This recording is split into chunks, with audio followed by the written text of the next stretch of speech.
Welcome to Baseball Biz On Deck. I am Mark, and with me is Mr. Matt, and we are once again joining you to talk about all the fun things going on in baseball, as if you can't wait for pitchers and catchers to report here, probably about 10 days away or somewhere near that, aren't we, Matt? That is correct. But all of this going on and knowing that just before spring training comes, or right, maybe that first week of it, we've also got the World Baseball Classic. It's eminent. We only get it every 3 years. And Matt, it is just about here as well. I told you I'm going to go to a few of those exhibition games, but I'm kind of curious to see how that goes. I mean, there's a bit of well, there's always a little bit of dialogue. You got several different countries involved, but you figure World Baseball Classic, we've got three different locations that are United States or United States territories as a total. And the fourth one, I think, was at Tokyo. But man, oh man, oh man, what's going on? What's the latest, greatest from the World Baseball Classic? So, first of all, let me just paint the picture. So, the Pool A schedule, right, for the WBC, they're playing those games in Puerto Rico. Oh, okay. So that is important to note. So you have Puerto Rico, Colombia, Canada, Panama, Cuba.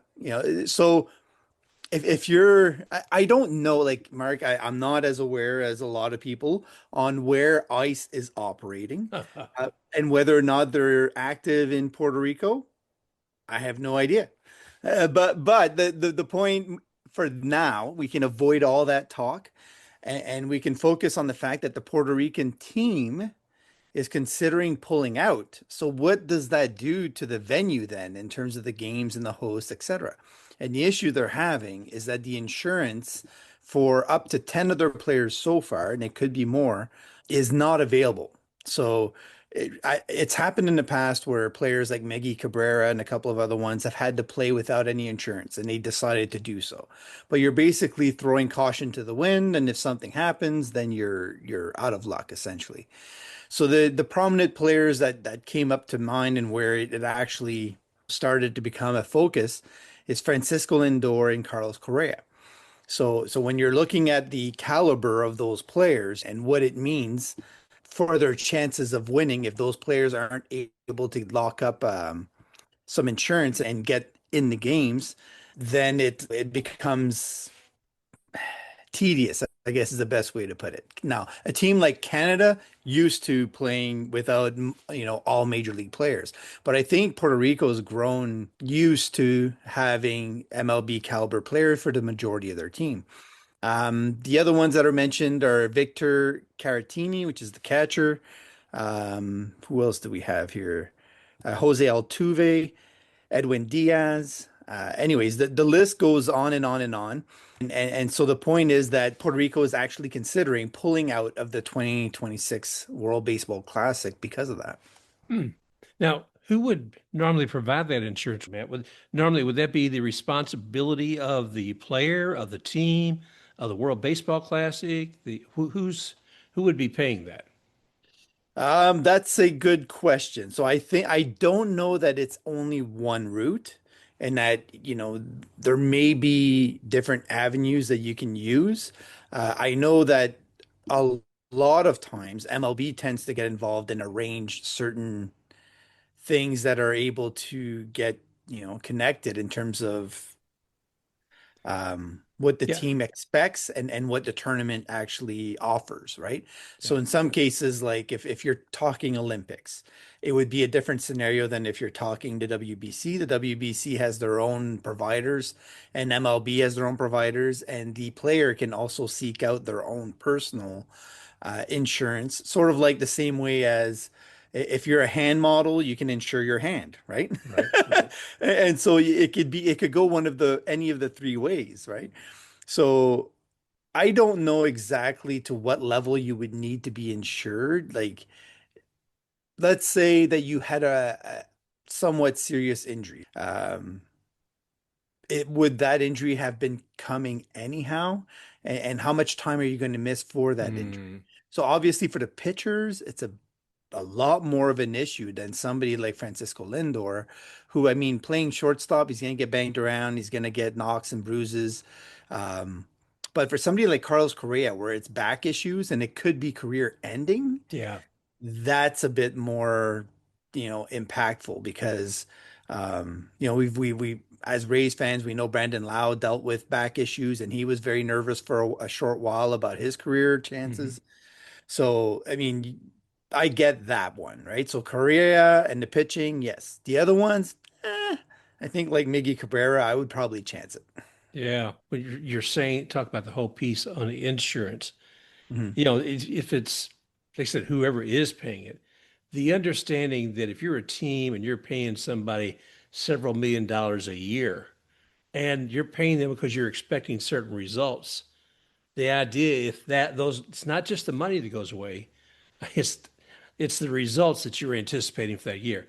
Now, I can tell you, Matt, for myself, during the All-Star games, I always take a deep breath during that week and wonder about all these guys who I love seeing play in the game, but at the same time thinking, oh my gosh, don't get hurt, don't get hurt, don't get hurt. And MLB's got a vested interest in that week, but they don't have as much of a vested interest with the World Baseball Classic in the sense that, in some ways, I guess you say it's competing. I don't Mhm. know, but I could be way off the beam on that one. Right. Thoughts? Well, no, I think you're accurate. There's no doubt that that's the case. And the the question that I have, and I don't want to make this link because nobody has officially made this link, but there's a lot of talk about countries wanting to pull out of the World Cup of soccer, right? Yeah. Because of certain political situations of things going on, etc. And whether or not the Puerto Rico aspect has a lot of those similarities going into it, where the players are also considering Mhm. fans showing up to stadiums and being targeted by certain, security factions. And and so the whole climate of any um international, event nowadays, where I'm hearing or on the news today, there was a huge uproar in Italy in their government.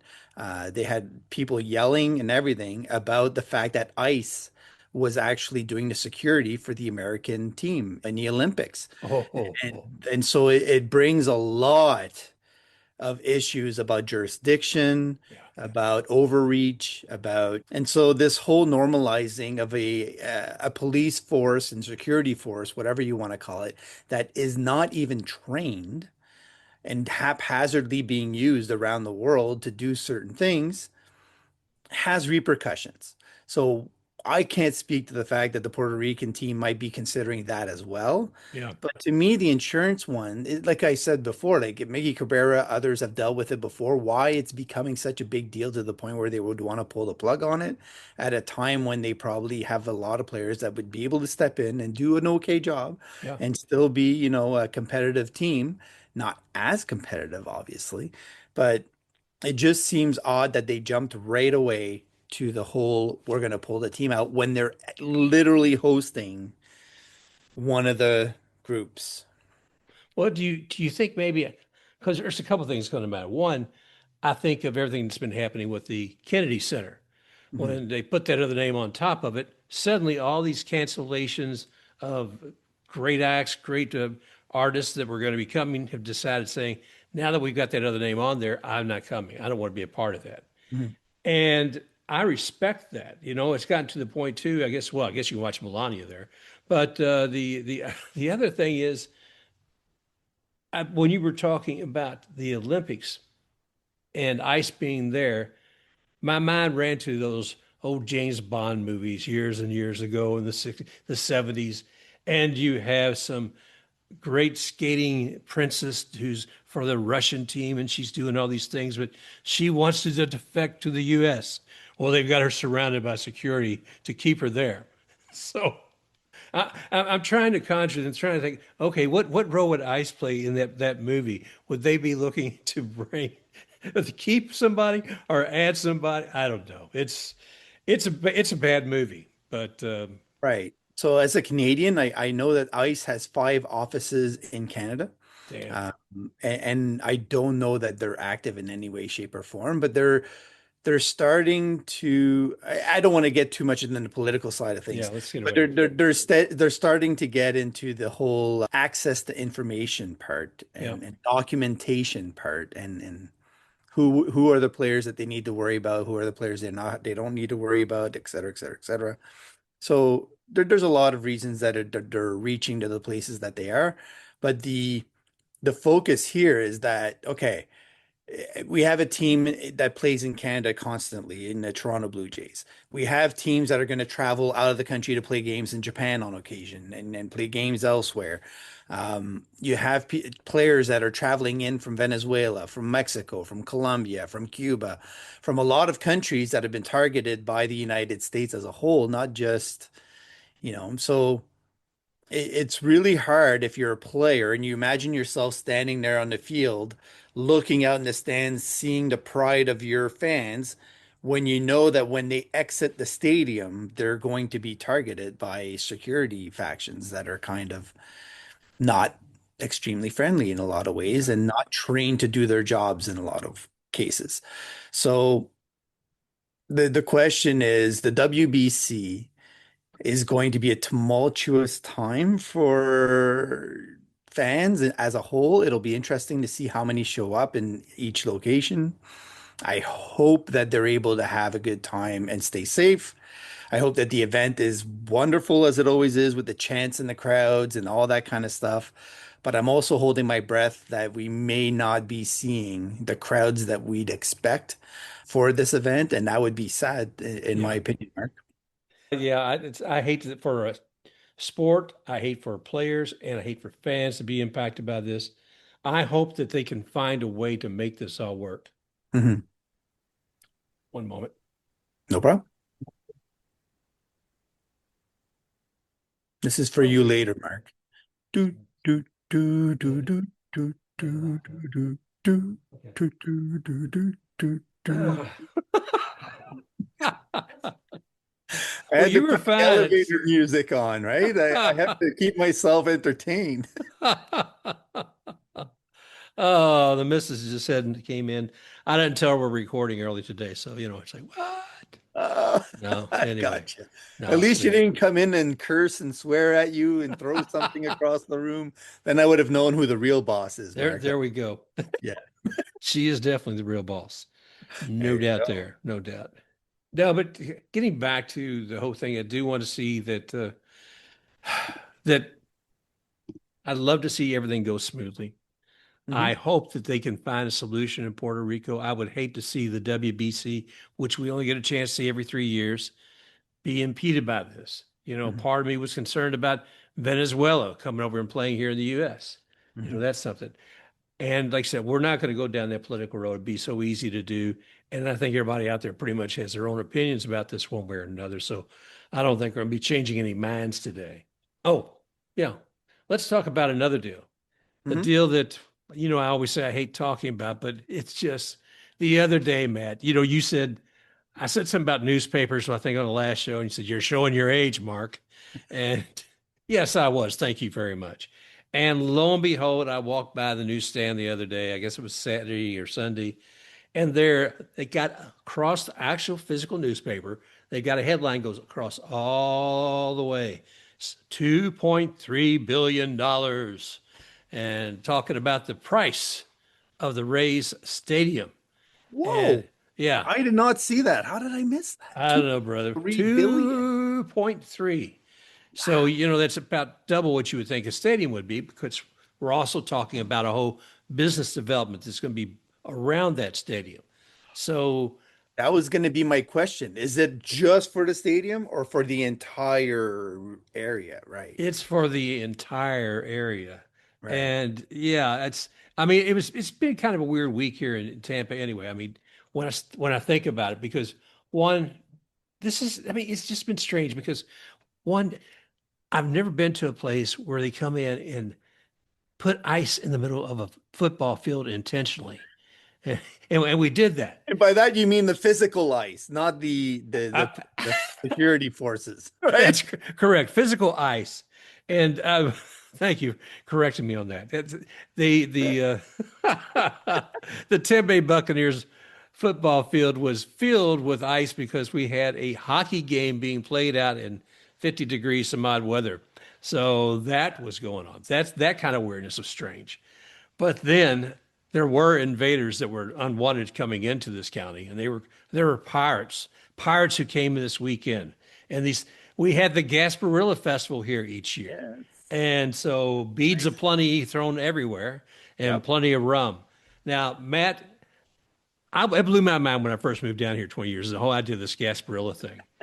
It got so crazy that you didn't want your kid. Great parade, but you didn't really want your kids necessarily at this thing. Okay, it means it's Mardi Gras-esque approach to the party, and so they actually have a kids parade like a week or two before Gasparilla Right. actually happens, which I think is outstanding. and, and as a matter of fact, not go too deep down this road, but years ago when my son was in high school, they actually had the police come out to the high schools and talk to the youngsters about drinking and trying to curb that in advance before the parades. It actually did pretty well with that. But so between having ice being put down in Raymond James Stadium and then going ahead and seeing the Pirates come, and by the way, part of that celebration of Gasparilla is the mayor hands over the key. She surrenders the key to the Pirates of the city. It isn't like welcoming them. They take over, and so she surrenders that. So all I could think of is $2.3 billion, and we're asking the mayor to surrender half of that amount of money. So here's the Right. question, though, Mark. In this case, it's different than what we had talked about with the Rays in St. Petersburg, right? Yeah. Because at some point in time, you have to wonder for if you're the city and you're the mayor, Hmm. those locations that are going to be built there at some point in time are going to be taxable. And when those taxes come in, you're getting direct kind of funding returns Right. for land that, let's face it, right now is not being optimally used from an economic point of view. So, and you're enhancing so much of the tourism into the area in so many ways by sprucing it up the way they're going to, that this is like an investment for the city. It's not the same thing as just handing somebody over money for a stadium that they Right. get to use and that you don't get much returns for. So I think that in this case, it allows the politicians involved to spin it in their favor politically so that they can make it, palatable for the taxpayers. Well, you remember even over in St. Pete, there was a councilman or two who was going to rail and throw their hand up in the air and scream and shout. I mean, and you're going to have some of those. And usually they're more junior people on there because they're trying to still establish themselves in that group. And that's part of what they're going to do. And there's a little of that going on here. But here's an interesting thing to know about Mayor Jane Castor. One, I love it. The lady she was like the head of the police around here for a long time before Yep. she became mayor. She's a lame duck now. This is it for her as far as mayor. Okay. So, hey, Jane, Ed. but she was it's interesting because in town not only was she here but the governor came in and Rob Manfred came to town and Mhm. all of them just saying all these wonderful things and love to find ways to work together and all the let's all hold hands and kumbaya but Mayor Castor isn't saying she's going to open up the pocketbook completely. She says have to take care of our taxpayers first, and so I respect her for that. So we'll Mhm. see what comes from that. And I was going uh, to ask about designs. Has any design come out yet? Because like honestly, I'm watching the situation with the EFL with Wrexham, right? yeah, Ryan Reynolds and that team and what they're building because they're rebuilding the stadium there as well, so that when they do make it into the Premier League, they're able to have enough fans to fill the place and afford the team that they have at the level that they're going to be. But one of the things that they did that I like was that they incorporated red brick onto the building that they're putting up, which is representative of what they had all over the town of Wrexham. And so it was renowned to be the staple kind of product for that area to be used. So, and it incorporates the dragon into the brickwork and oh everything else, which wow. is really cool. But I'm wondering if Tampa has a product like that, that the stadium should be, that's representative of the Tampa region. Like sandstone would be one I would think of, or something. I don't know. Something that would say, yep, this is Tampa. This is a product that, I don't know if that exists or not. I don't know. I mean, the funny thing is, Tampa is such a city of immigrants. Ybor, which is where we're looking at putting the stadium at one point, is kind of a centralized part where population just exploded, in the late 1800s, early 1900s because of the cigar industry. All these cigar factories were there. So cigars are a big part of what you think in Tampa area. That's one place. I don't think necessarily they would make it. Maybe they could make it look like a cigar factory. Maybe not. But there's ways to combine parts of that would have been done around here as far as agriculture and the people that I think they could find a way to represent. But as of this moment in time, Matt, I have not seen anything saying, "Hey, here's some ideas we're thinking about. Here's what we'd like to incorporate with." I don't see anything like the Akron Rubber Ducks or the Jacksonville Jumbo Shrimp jumping down here just yet. So, but hey, we got to create one of the owners, a creative guy, Ken Babby. Yeah. What he did with those. Mhm. We'll see. We'll see. Yeah, no, it's exciting to see some progress and any talk of getting a final resolution. I know so you can stop talking about the stadium altogether. I'll be very happy, Mark, when I hear from you. I've got tickets to go into the stadium, right? That will be such a happy day where you're like, it's built, I'm going in. I'll tell you all about it when I come out. I do have tickets Valentine's Day to be in the parking lot of the Trop. Oh, the swanky, It's a oh, block party, baby. They're not yeah. letting us in just yet, so we'll see how that goes. But no, it's Hope it's good. more than 58 degrees that day. Oh gosh, I just hope it's not raining. Yeah. So we'll see how that plays out. Something you were writing about, I think today, Matt, and I think you were talking about the luxury tax. Yeah, And well, I did talk about it just shortly. I just found it funny because sometimes I go into COTS because they essentially do the best job, I think, of laying out what the financial details are of all the deals that have taken place and where a team stands financially. So I found it funny because at the bottom there's always little footnotes that they include, and it says like the Rays have never exceeded the luxury tax. I'm like, whoa, whoa, whoa, whoa, whoa, hang on a second. They've never even been halfway there. Like, let's lower the bar a little bit. Let's get the halfway to the luxury tax, and then we can talk about them, starting to approach it. Which, oddly enough, Mark, it links right back to that stadium thing. So the key thing that I want to know is what do you yeah, the capacity of that new stadium is going to be.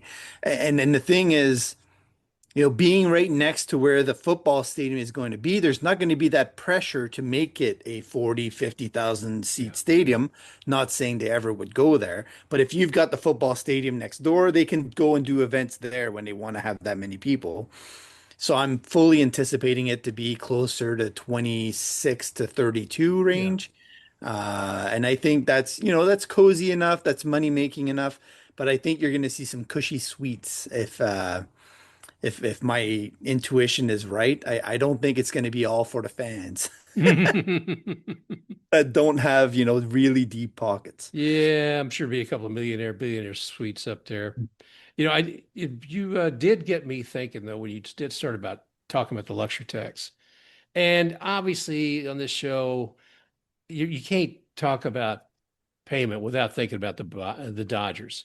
And I'm looking, was it 2025? I think they paid, let's see, 169.4 million, followed by the Mets with 91.6 million, and the Yankees 61.8 million.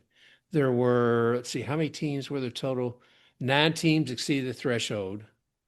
And the record this past year is a total of 402.6 million in competitive balance tax. So, wow. Yeah. Wow. So you've got the top third of the teams virtually paying luxury tax.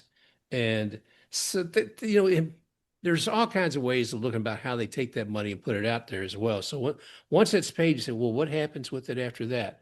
And part of it is they've been, I mean, it gets distributed to others and some of the other teams, and there's benefits as far as who's picked in a draft. They say the first few $1 million goes toward player benefits and healthcare, retirement funds, that sort of thing. But I haven't seen a deep dive into this, Matt. And the thing of it is, too, if you're just giving these chunks of money to the teams out there, what are they doing responsibly? Are they doing things to raise the game up? Are they doing things to increase activity and people coming to their games and the viewership or the attendance in the game? So if they're getting money like that from these big teams, I think there should be some responsibility and certain level of expectation of how that money's going to be spent. Yeah, like the concept was put in place especially for that, right? To give the teams that can't spend a chance to spend. Supposedly can't spend.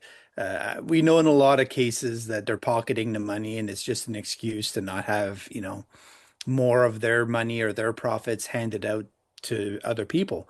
Essentially, these people did not get into business and become billionaires or hundred millionaires, whatever you want to call it, by handing out money and not keeping most of it for themselves. I would add it to it this way. In gambling alone this past year, all of the teams made hundreds of millions of dollars, Hmm. in returns for gambling. Where is that money? Where is the bump up for the players based on that gambling money? You're never going to see it. You're never going to hear about it. You're never going to get any receipts. It's always going to be in the background, and that's where the whole opening the books argument from me comes into play for the CBA. Because if they want to put in a salary cap, sure, we'll put in a salary cap. Just open the books and we'll know what's what, and then we'll get a, I don't know, 70% pay raise across the board, and you're gonna have to eat it. Yeah. So the whole thing with with the luxury tax, it's become a farce, really. Let's be honest. Like those higher end teams do not pay attention to it at all. The ones that do are usually the ones who do have more a larger percentage of their revenues applied towards the salary. So I'll give you an example, like the Reds, right?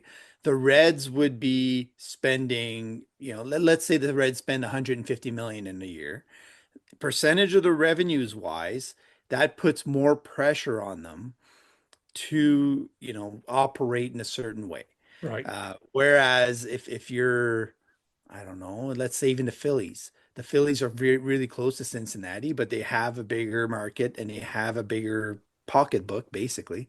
So even though their revenues aren't extremely different, they're able to spend at a different rate and they get better, better revenues. So they're able to go a little bit over the luxury tax. But none of those teams are going to be poor. You're essentially saying, okay, well, the Phillies owner is willing to pocket, I don't know, $20 million less than the Reds owner that year, just to prop up his and to get his fans going, whatever. And then when you look at the attendance and the everything else that's going in that continues beyond that, it probably is worth that 20 million and then some, right down the road. So I don't know. I'm watching, like I said, Welcome to Wrexham and all that, and all of the uproar and all the fan increase and the international fan increase that you don't even consider a lot of times, just because a team is out there and noticeable and always, always winning. Like how many fans around the world know the New England Patriots simply because of all the Super Bowls and all the times that they've been in there? Well, it's the winning that bred those fans around the world. Same thing with what the Dodgers are doing right now. There's actual value internationally to be able to do that.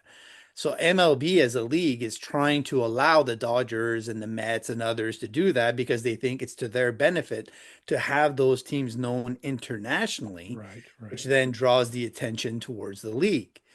The problem is that it kills it in about 15 to 16 of their own markets in their league. So it's not a very sustainable model, in my opinion.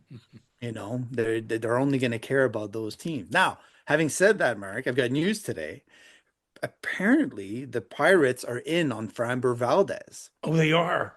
Yeah, they're looking at potentially jumping into his market because nobody's grabbed him yet, and everybody seems to be skittish about either his health, his attitude, whatever it is. But they're one of three teams, along with the Blue Jays and the Giants that I've heard linked to him more recently.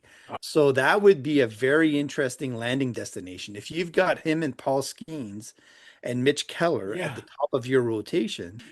And then depending on how long the deal is, what does it open up for them to trade to get improve their lineup as well? Like, so it's an interesting fit, but like this is the kind of thing that you want to see happen more often. Eugenio Suarez just went back to the Reds. That was very exciting. For those who don't know, he spent a lot of years over there. So they gave him 1 year, 15 million, right? So it's one of those things where it's not much, but it's enough to get the fans to be, hopeful about their outcome potential in the season. And honestly, a lot of times that's all we ask for, Mark, is some glimmer of hope where we can get some of the top free agents in different locations than the Dodgers, the Mets, the Blue Jays, whoever it may be. Breaking news. Framber Valdez decides to go ahead and sign with the Detroit Tigers to the amazement of all of MLB, the fans, and of course, the Pittsburgh Pirates. More to come, pending a physical. We return you now to regular programming. So I hope that they come up with a better system in the next CBA. I'm really hopeful. I don't know what the solution is. I don't know how you don't allow teams to just buy their team instead of developing their team. And I think that that's important. It's core to baseball. You want to see something funny, Mark? Go on Fangraphs right now and look at the St. Louis Cards. Every single player in their lineup is a Cardinals draft pick or international signing. Every Hmm. single one of them. So that is the Cardinal way. And that is the way baseball historically has been. I remember growing up through the 80s, you never traded anyone, barely. Everybody that you had was from your team and they grew into the system and they were developed. You had the occasional trade which blew everybody's mind because it was so rare and then, it became a big thing. But I think historically the development side of baseball is what makes the team whole and really resilient, right? Those who try to buy teams like the Mets haven't had much success because there's no cohesion. There's no, oh, we're all on the same train. We're all going towards the same thing.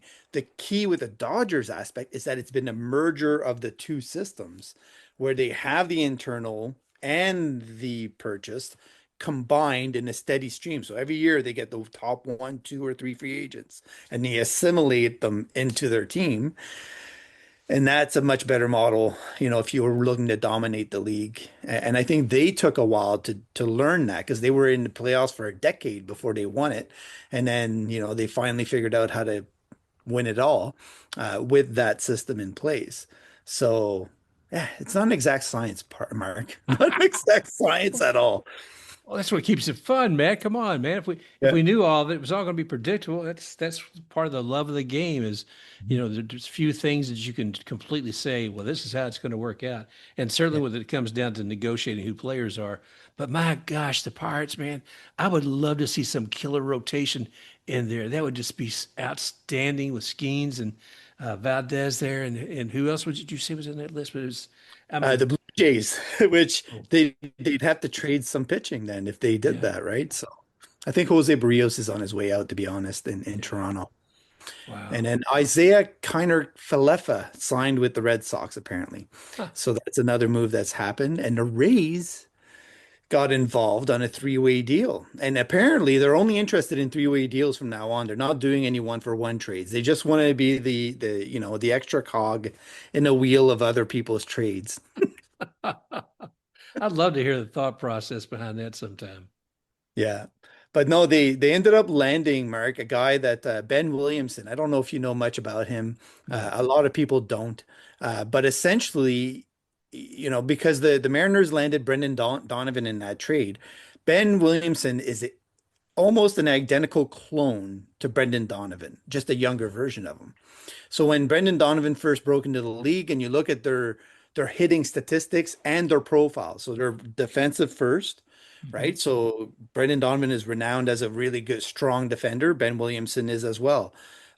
On the left side of the infield now, the Rays with Taylor Walls and Ben Williamson and Junior Caminero in the mix will be fine. So more than likely Carson Williams starts in AAA unless they trade Taylor Walls, which I will say adding Ben Williamson allows them to do. I see Ben Williamson more as a guy that's going to split time with Taylor Walls. He'll be on the field when they're facing lefties, and Taylor Walls will be on the field when they're facing righties, more than likely to start the year. But Ben Williamson can also get development at second base. He can spell Junior Caminero at third. I you know I don't want to. It's too early to imagine Junior Caminero moving across the diamond to first base. I Yeah. think down the road maybe that happens in the same way that the Blue Jays did with Vladimir Guerrero Jr. If Junior Caminero ever slows down body wise, or they want to save, him for whatever reason, I think he would be stellar at first base as well, defensively. But Ben Williamson, I'm very excited about, Mark, because I think it raises the floor. I really like the bat. I think that there's another level for him to reach. The exit velocity max that he's reached last year was 110 miles an hour. I think that there's more pop, but he's a little bit like Yandy Diaz, where a lot of ground balls and a lot of topping the ball. The Rays were able to correct that with Yandy Diaz. If they Hmm. can do the same thing with Ben Williamson, I think he could hit 10, 15, maybe even 20 homers down the road, because he has the strength. It's not like a Chandler Simpson, where the strength isn't there. Right. So I'm excited about that one for the Rays, and he's controllable, long term. They don't have to pay him. He's pre-arbitration, so he's going to be a strong addition for the Rays, and he's got options. So if he struggles at all, they can mix and match him in there. Exciting times, my friend. I'm really looking forward to seeing these new players come on, and um, really hope all goes well with the WBC. Mhm. So, got my tickets to a few of the games. I don't really have anything else. You have any other nuggets you'd want to share with folks today? No, the only other thing I'll say is Colton Ledbetter was the outfielder that was dealt in that trade, along with the 73rd overall pick that the Rays had gotten in a competitive balance. So the Rays obviously think highly of Ben Williamson to be willing to give up that pick, especially. Colton Ledbetter was getting beat out for position for a job basically in AAA, and they had a lot of similar type players that they needed to integrate. They got a couple of them in the trade with the Orioles when they traded Shane Baz. So I think he just lost his ranking within that group. And he's got a good power speed combination, but the hit tool just I don't know if it'll work in MLB. For him, I hope it works. But right now that's the big question mark with him. So that's all I got, Mark. Other than that, I think once a week the Rays will make a move and we'll get to talk about it, it seems. Give us something there. A little gravy from Yeah, Neander and the gang. exactly. Wow. Well, I tell you what, we started out talking a little bit about Pirates and kind of ended up with a little bit about them too. So we'll see how things go. If the mayor hands over the key to those Pirates already, let's see what happens with the council and the county commissioners with the stadium. And as we all know, it's a long, drawn out process over the last 10, 12 years. So I don't expect anything to happen soon, but just kick back, enjoy the game, enjoy the classic, and get ready for spring training. Pitchers and catchers next week. Let's go. All right. Thank you all again for joining us today on Baseball Biz on Deck, and we look forward to talking with you again real soon. I love that. If you enjoyed this show, go ahead, like, and subscribe to Baseball Biz on Deck. You may also find Baseball Biz on Deck on YouTube at iHeartApple, Spotify, Amazon Music, and at baseballbizondeck.com. Also, you can find Matt at matgermain.bskysocial. That's Matt at matgermain.bskysocial, and Mark at baseballbizondeck.bskysocial and Baseball Biz on Deck with Facebook.